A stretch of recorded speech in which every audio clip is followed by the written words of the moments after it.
Now, oh my god.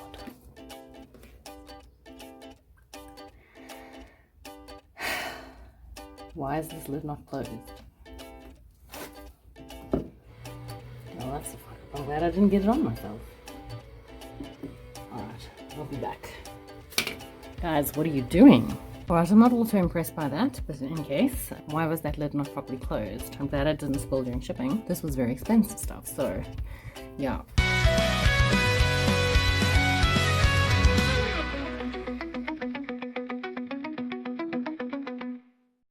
So we start off today's journey in Ratchet Room. Hello, you absolutely gorgeous specimen.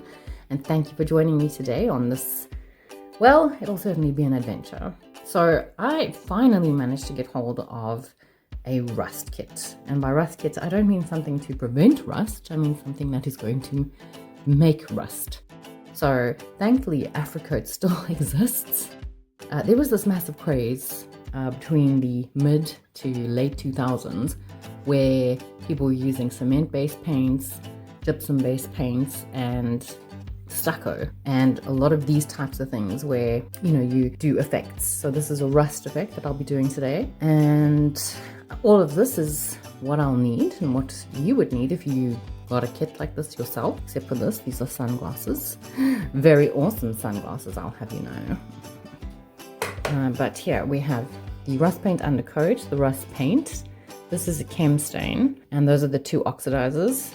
I've got these two little pots of charcoal paint, just because I have an oddly specific idea in mind, not that I'm sure how it's going to work out. Two flathead screwdrivers, I'm not sure which will work best. But opening these, paintbrush, a little brush, because obviously the pots will need to be cleaned. They've been sitting outside for a time and they probably have little particulates all over them. So we need to dust those off. And then a stirring stick for the paint that I cut this morning.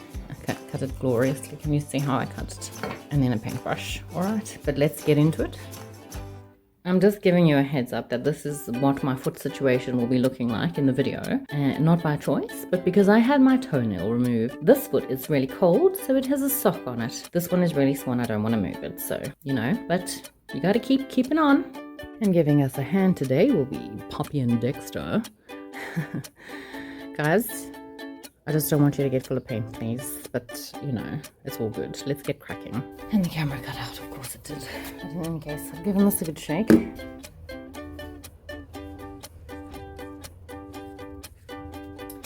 Now, I'm not painting straight like that. We want to get cross-hatched, if you will. It just improves the texture.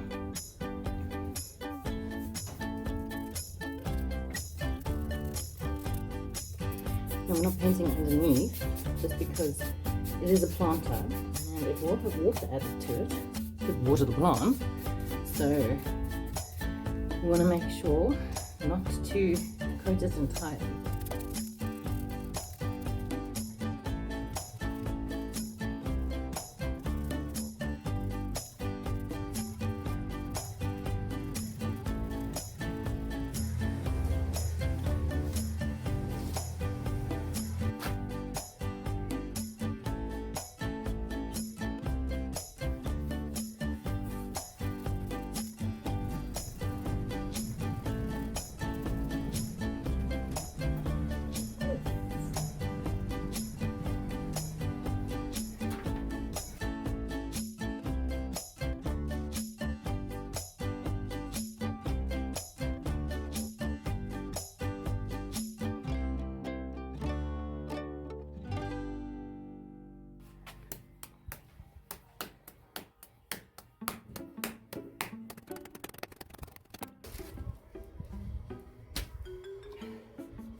Still not closed.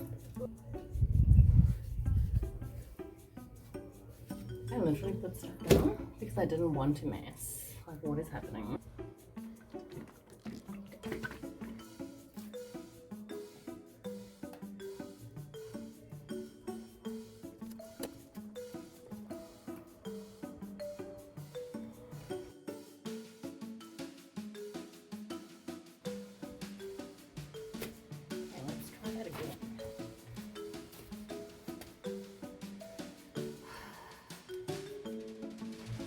love wasting for no apparent reason.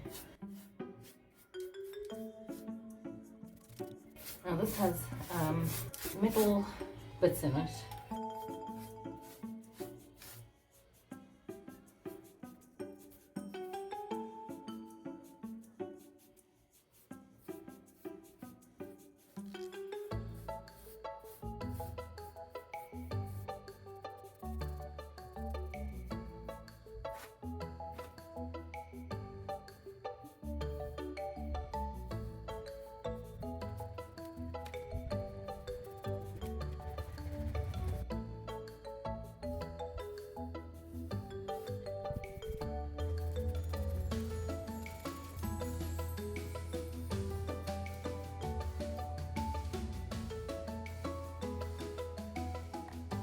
I'm going to try this one first, see what it does. The black oxidizer.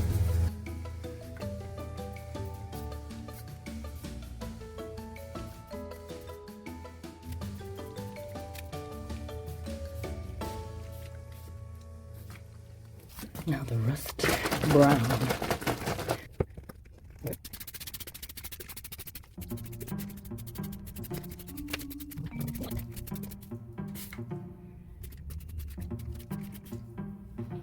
Now we're going to put the blue stain on.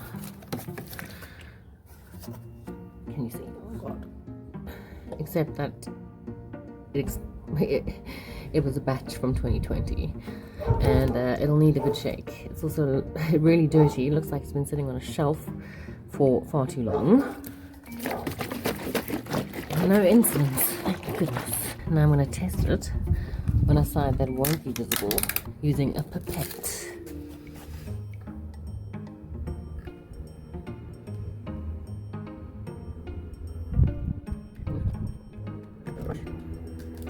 Alright, let's just see what that does, I guess.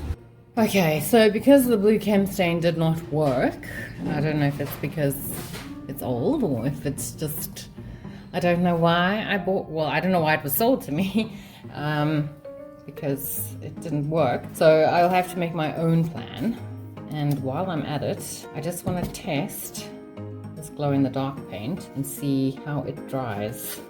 Okay, now the color I'm going for is Patina, which is like a lighter shade. And so this is a teal.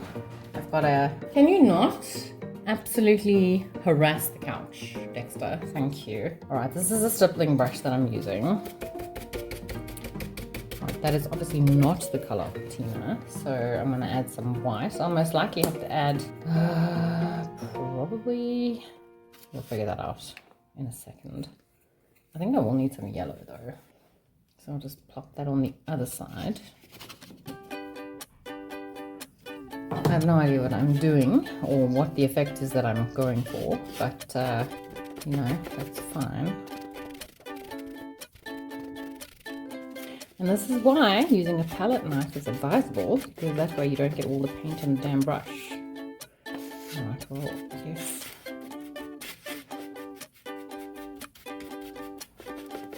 And that's definitely looking patina-y, more patina-y than it was. Now, I guess the only way we're going to know is if we go outside. So I'll take the water with me because I don't want a concentrated paint, I don't think. Well, we'll figure it out as we go. Dexter, what's happening? Oh my god, okay, this thing's going to blow over. I'm testing it on the side that I don't want to have visible, for the reasons that if I don't like it, then I can hide it. I mean, I'm actually happy with the shade. That's good. Yes, my boy, what's happening? Okay, let me go to town with this and remove. It's very windy out here. But yes, this works. This is good. Dexter,